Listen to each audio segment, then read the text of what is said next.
ગાયબના આજના એકદમ ફ્રેશ એપિસોડમાં તમારું સ્વાગત છે. આજે વાત બોલિવૂડના ઇતિહાસની એક એવી એક્ટ્રેસની કે જેની પહેલી 2 જ ફિલ્મોએ કમાણીના રેકોર્ડ્સ બનાવી દીધા. એવા રેકોર્ડ્સ કે જે 25 વર્ષ પછી પણ તોડવા મુશ્કેલ છે.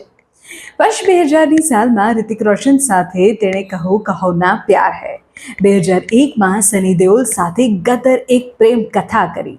હું વાત કરી રહી છું અમીષા પટેલની, જે એક્ટ્રેસ માત્ર 24 વર્ષની ઉંમરે દેશની નંબર 1 હિરોઈન બની ગઈ, તે અચાનક બોલિવૂડની ટોપ લીગમાંથી કેમ ગાયબ થઈ ગઈ?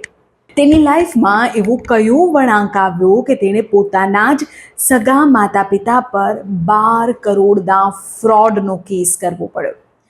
આજે વાત સકીનાની, આજે વાત અમીષા પટેલની. ખૂબ ઓછા લોકો જાણે છે કે અમીષા પટેલ કોઈ સામાન્ય બેકગ્રાઉન્ડથી નથી આવતી. મુંબઈના એક અત્યંત હાઈ પ્રોફાઇલ અને એજ્યુકેટેડ ગુજરાતી પરિવારમાં જન્મેલી અમીષાએ યુએસએની ફેમસ યુનિવર્સિટીમાંથી ઇકોનોમિક્સમાં ગોલ્ડ મેડલ મેળવ્યો.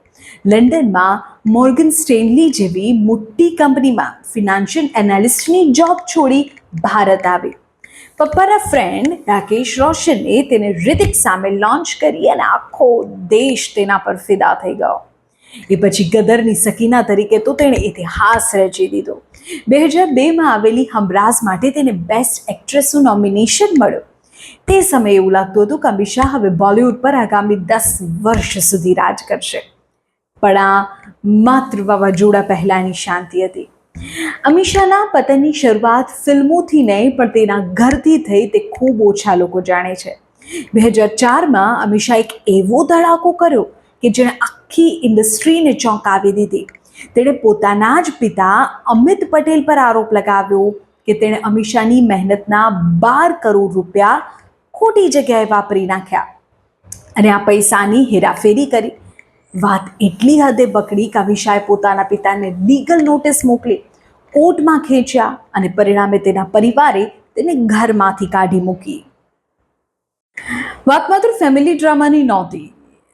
અમીષાનું નામ એક ફેમસ ડિરેક્ટર વિક્રમ ભટ્ટ સાથે જોડાયું. વિક્રમ ભટ્ટ સાથેના તેના અફેરે તેના પરિવાર સાથેના સંબંધોને જે થોડા ઘણા બચ્યા હતા એ ખતમ કરી દીધા. મીડિયામાં દરરોજ અમીષાના ફેમિલી ડ્રામાની ચર્ચા થવા લાગી અને આ એ સમય હતો કે જ્યારથી અમીષાનું પતન શરૂ થયું, બોલિવૂડમાંથી તે ગાયબ થવા લાગી. બોલિવૂડના મોટા પ્રોડ્યુસર્સ યશરાજ જેવા મોટા બેનર્સે જોયું કે આ એક્ટ્રેસ ફિલ્મો કરતાં તો વિવાદોમાં વધારે રહેશે, એટલે ડરના માર્યા જ અમીષાને ફિલ્મો આપવાનું બંધ થઈ ગયું.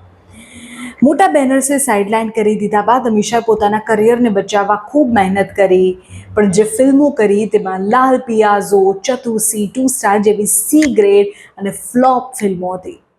2008માં ફરી કંઈક તેમણે નવું કર્યું.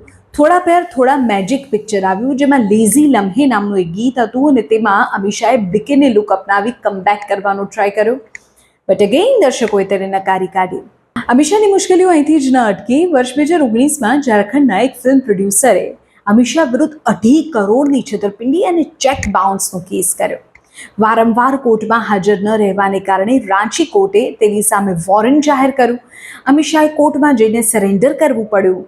ઇન્ડસ્ટ્રીમાં તેનો એટીટ્યૂડ, પ્રોબ્લેમ અને પૈસાના વિવાદોએ તેની બચેલી ઇમેજને પણ દૂર કરી દીધી.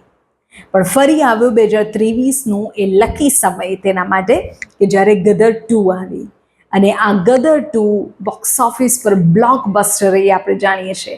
અમીષા ફરી એકવાર પડદા પર સકીના બનીને દેખાય. આ ફિલ્મે સની દેઓલને નવું જીવન આપ્યું, પણ અમીષાને મેઇન સ્ટ્રીમ બોલિવૂડમાંથી એ પછી કોઈ જ નવી ફિલ્મો ન મળી. સવાલ એ છે કે તો અમીષા પટેલ અત્યારે શું કરે છે? અમીષા પટેલ અત્યારે મુંબઈમાં રહે છે, પોતાએ ફિલ્મોથી ગાયબ છે, સોશિયલ મીડિયા પર કરોડો ફેન્સ ધરાવે છે, દેશ વિદેશમાં સ્ટેજ શોઝ કરે છે, લોકલ બ્રાન્ડ એન્ડોર્સમેન્ટ્સના કામ કરે છે, પ્રાઇવેટ જ્વેલરી શોરૂમના ઓપનિંગ્સમાં જાય છે, ઇવેન્ટ્સ કરે છે અને તેની તગડી ફી તેને મળે છે. પણ બોલિવૂડની નંબર 1ની રેસમાંથી તે ગાયબ થઈ ચૂકી છે. વિવાદો અને ગ્લેમરની દુનિયામાં તે કદાચ હેડલાઇન્સમાં રહે છે, પણ એક જે લાંબે ઇનિંગ અમીષાએ રમવી જોઈતી હતી બોલિવૂડમાં, ફિલ્મોમાં, તે ન જ જોવા મળી. ખાયા